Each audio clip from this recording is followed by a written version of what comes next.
What's up everyone, Carter here, and in this video I want to share my exact journey of how I turned $25 into over $10,000 at the age of 16. And I'm going to share every single business and side hustle that I tried, explain which ones were a success, which ones failed, and most importantly share with you my exact journey on how I was able to take a small investment and build up a net worth of over $10,000. Also, before we get any further, if you could smash that like button, I would greatly appreciate that. The entire reason that I'm creating this video is so that I can hopefully inspire and motivate other young teens or just any individual at any age around the world. Because simply, I'm just an average guy. There's nothing special about me. You know, I never got the best grades in school. I just recently dropped out of college. I've never always made the right decision. But I think that's what makes me unique, and I want to go ahead and share my story. And with that being said, here's my story. So my whole journey of making money really starts at the age of 11, and this lands me in the 5th grade. So every Friday after school, at the end of the day when the classes let out, there was always this table of teachers that would sell candy to raise money for the school. And every time I went to the table, it had all these different candies, and I always spent money, but I realized like, hey, like I wonder how much money they're actually making. So at that time, I started to become fascinated with money and how exactly it works and how people use it as a tool and to buy stuff. And so as I'm approaching, you know, the age of 12, this lands me in the 6th grade, I decided, you know what,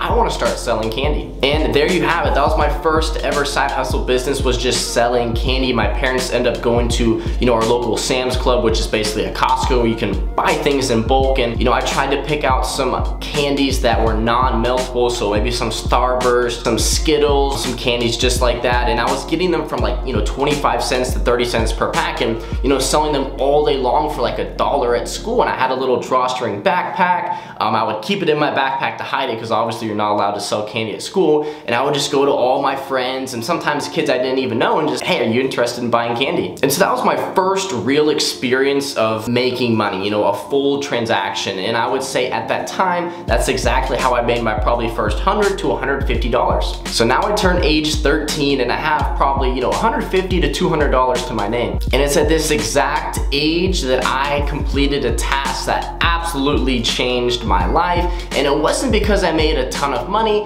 it's because I actually completed my first ever online sale. Now, I really wish that I had more images from age 11 to 13, but at that time, I didn't even have my own cell phone. I didn't have an iPhone. I didn't even have a flip phone. I maybe had an iPod Touch, and whatever pictures I had were gone. So unfortunately, there wasn't much documentation at this young of an age in my life. And in the 7th grade, I was on Google. I'll never forget, I'm researching different ways to make money as a teen, you know, just like most teens do. Maybe you watch a YouTube video, read an article. There was this article, the top 30 ways to make money as a young teen, and I was going through all the ways. It was like walking a dog, you know, babysitting, you know, these very not real like businesses, mainly just like, you know, small tasks here and there to make a little bit of cash. But number 30 on the list was to sell items on eBay. Now, I had never really bought anything online at that time. I didn't really even know what eBay was, but I started doing some more research and I found out that it was, you know, an online marketplace. And so I started diving. I was watching all these YouTube videos, people selling used shoes and used clothes. I was like, man, this is awesome. Let me go ahead and create my eBay account. I went in, I put my information, boom, denied. I was like, why did I get denied? And so I started doing all this research, and I figured out that you had to be 18 years old to actually create an eBay account where you can actually list and sell items. So I was just like heartbroken, and I remember just almost pushing that to the side and, you know, just continuing to sell candy. And then I was like, you know what? Let me see if I can find a way around this. And I started reading, you know, some Reddit forums and just about how other young people got around it. And it was fairly simple. You would just lie about your age. So I lied to eBay about my age, and I got my account created. Now, the reason this story is so important is because after I created my eBay account, I wanted to find something to sell, and I had an old coin that my aunt had gifted me. It was an Australian kookaburra. I don't remember the exact year, but this coin ended up selling on eBay for $25. And it was crazy. I listed it on an auction for starting at 99 cents free shipping. And I remember within hours I was getting bids, like people were bidding $1.75, $2.35, like it was just one of the coolest experiences. And then after 7 days when the auction had ended, I think the winning bid was like $25 and some change. And then all of a sudden the buyer paid, and had this $25 in my PayPal account. I was like, what does this even mean? So long story short, I had made my first ever sale and I had $25 in an online account. Also in 7th grade, I started an Instagram theme page. I was posting a lot of memes, especially SpongeBob or Arthur, or whatever was popular at that time. I was doing the unfollow, follow method, just following a lot of people. They were following me back, then I would unfollow them. It's against Instagram's terms of service. Eventually they caught up to me with, 2 different accounts. Ended up terminating them. I couldn't get them reactivated, so that business was a complete fail. So after I ended up selling that first $25 coin on eBay at age 13, leading into 14, I started the process of just buying and reselling anything I could get my hands on. So I sold my old Wii console, all the old Wii games, if I had any old basketball shoes, clothing, shorts, whatever I could possibly sell that either I was gonna end up throwing away or maybe just some junk in my parents' garage that they were gonna end up throwing away or giving away. I saw if there was a way that I could make even $10, $15, $20 reselling that item back on eBay. And with that exact method, over the next couple months to a year, I was able to accumulate a net worth of anywhere from probably like $500 to $1,000, give or take. Also in the 8th grade, I started a sock company through a entrepreneur program that was kind of outside of the school. They offered it to some students, you had to apply. So I created a real business, I created a brand, I had 3 different designs, a galaxy design, a digital camo, an American flag. We found a manufacturer in the US that kind of helped me through the first process, which was a really cool experience. I think we ordered maybe like 100 pairs, 30 to 35 of each colorway. We had 2 different sizes, kind of a small size then a larger size. And I had a website, I had an Instagram page, but some things didn't work out how I thought they would. Basically, everyone around my school thought it was the coolest thing and they all supported me. So a bunch of my close friends and kids on the football team and basketball team bought socks from me and it was really cool. I made a little bit of money and I saw them wearing my socks around the school. It was a great experience, but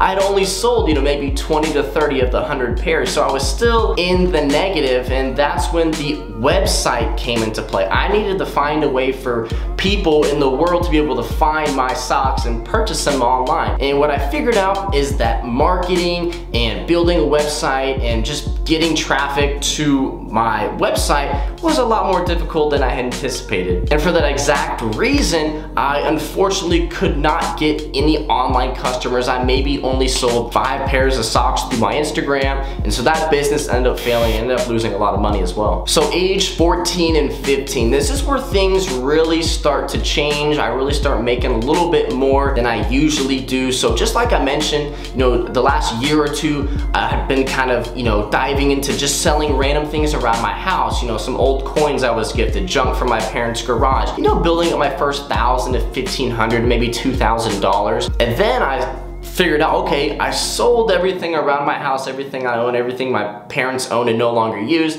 How can I find more things to sell online? And that's when the business of reselling came into play. Now I was so young, I was 14, 15, I can't legally drive, so I can't take myself places. Sometimes before basketball practice or before school, on like a Friday, I would beg my mom, please, drive me to this garage sale real quick. He would drive me, drop me off for 10 minutes. I would walk around the garage sale, and on the eBay app, I would just research every unique item, every piece of clothing, every shoe, every electronic, just seeing if I could actually buy it for a low enough price at the garage sale and sell it back on eBay for a profit. Same thing, I would just ask my mom, please drop me off at this Goodwill thrift store and pick me up in 2 hours. And within that 2 hours, I would scan literally every single item in the store, researching every branded shoe, branded shirt, coat, boots, books, video games, everything they had in the store. I was seeing if I could buy it and resell it on eBay for a profit. And through that business, I had started to make a lot more money. I was starting to make, a couple $100s a month, and I got my net worth,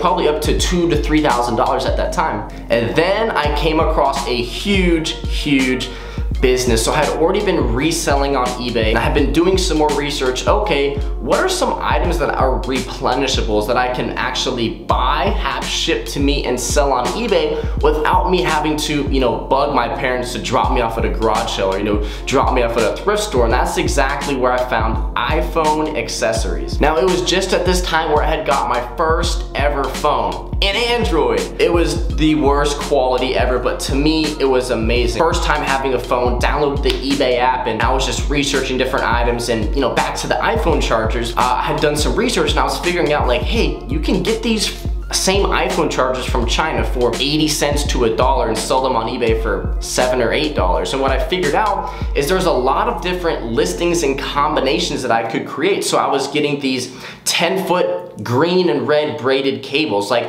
a 10-foot charger, like that's a pretty cool item, and I was getting them for like $2 a piece, selling them for, you know, $8 to $9, sometimes $8 to $11 on eBay. Then I started selling them in 2-packs, 3-packs, 5-packs. I had all these different listings, and then I figured out that some people just want the standard 3-foot iPhone charger. So I started selling 3-foot iPhone charger, high quality. I sold a 2-pack, I sold a 3-pack. Then I figured out, okay, what does every charger need? Well, it needs a wall plug. So I started selling a wall plug and a charger, and I had probably 10 to 15 different listing variations, price points, quantities, lengths, colors, and I was raking in the money at that point. There would be days where sometimes I'd have 20 or 30 orders, had to have, you know, my family or my sister, you know, help me pack orders. I was starting to make hundreds of dollars every single day. Long story short, eBay ended up catching on to me. You know, I was listing these chargers as, you know, Apple iPhone chargers, but obviously they were coming from China. They weren't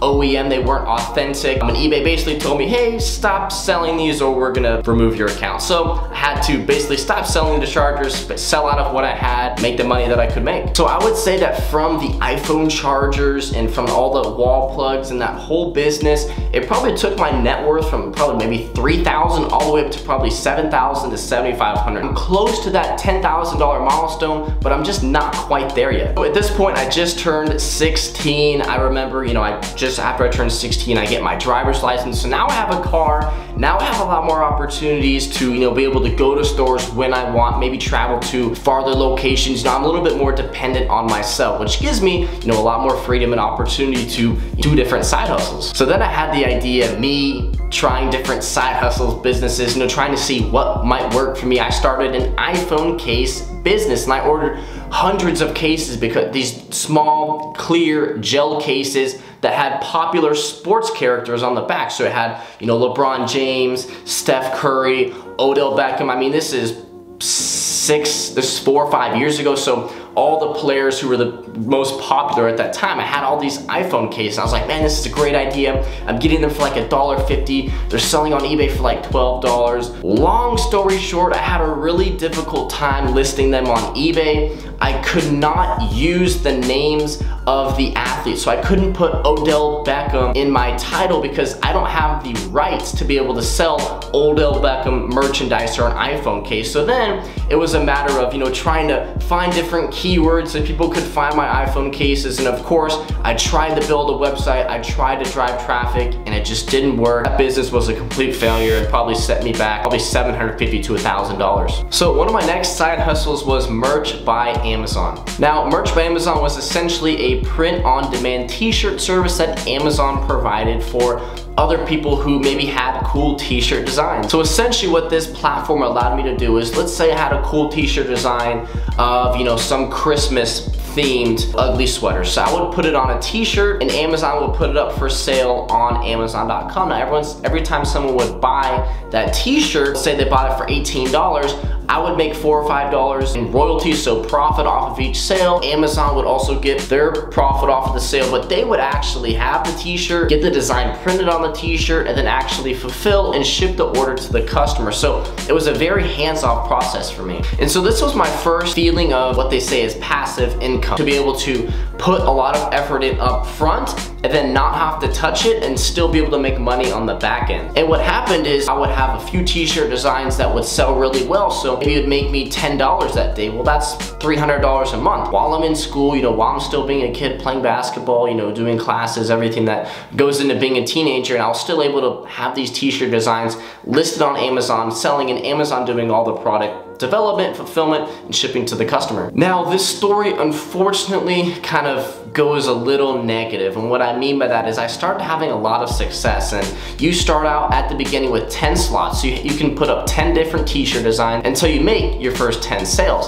Then after you make 10 sales, you get moved up to the next tier, which is 100 slots. So now I can put out 100 different t-shirt designs. Then once you sell 100, then moves to the next tier and the next tier. And before I knew it, I had a tier of like 500 to upwards of 1,000 different slots that I could fill. And there was only so many ideas that I had, so many designs that I could have created. So I ended up hiring a virtual assistant overseas. Now, long story short, I basically would send them designs that like, hey, try to create something based off of this theme. Like maybe there was some Christmas themed nutcracker design that was selling well on Amazon. I'm like, okay, put some different colors, make some different themes. And what ended up happening is I started running into some violations with the Merch by Amazon team. And basically what would happen is sometimes maybe I would create a design for like a band. Like, you know, Radiohead had this like logo and I didn't realize that it was for that specific band. So, you know, I put the t-shirt out there. Eventually they ended up flagging it because it was literally the logo of a licensed brand, a licensed company that I didn't have the rights to sell. So I started getting some violations, and whatever happened, you know, I just ended up having some designs that didn't pass their qualifications. To this day, I still don't know why, but they ended up terminating my account, which was just a huge disaster. Like, it was a great stream of income, $500 to $1,000 a month profit at least, and I was actually leading up to Christmas, and I had a ton of loaded up with Christmas designs, sell. I had some November designs, some really hot, trendy like topics that were going on in the world, and I had got to the point where my next payout was gonna be like, you know, $4,000 or $5,000. And the weird thing about it is like payments were always really delayed. So let's say I made $1,000 in royalties in October, because they had to still create the t-shirt and ship it to the customer, then they had the return process. Like, I didn't get paid until like 2 months later. So like December 1st, I was gonna receive that payment. And what ended up happening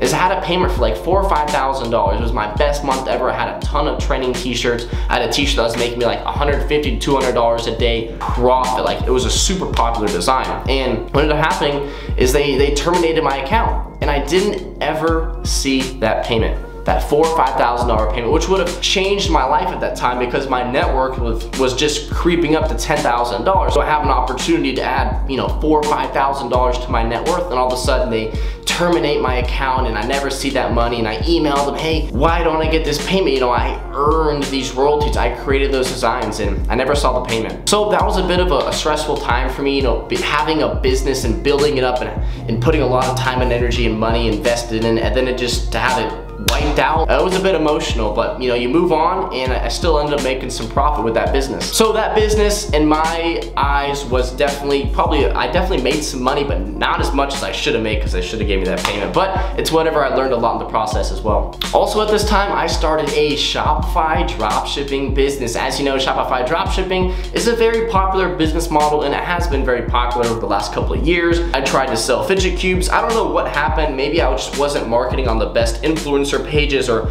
maybe there wasn't enough demand for fidget cubes compared to fidget spinners, and that business ended up failing, and I decided, you know what, I'm gonna push that off to the side. That business ended up failing, and I just lost a little bit of money because the dropshipping business model kind of protects you. So the only money I really lost was the money I spent on advertising, so maybe $300 to $400. And then I had the business that really took me over the top, sent me well over, you know, $10,000 in net worth, and that was selling fidget spinners and fidget cubes on Amazon. And that's exactly how I started my journey on Amazon. So at that time, I had been experimenting with Amazon, you know, the process of FBA, you know, how to list an item, choose a price point, choose a condition. I had been selling some books, and I said, you know what, let me see if I can sell these fidget spinners.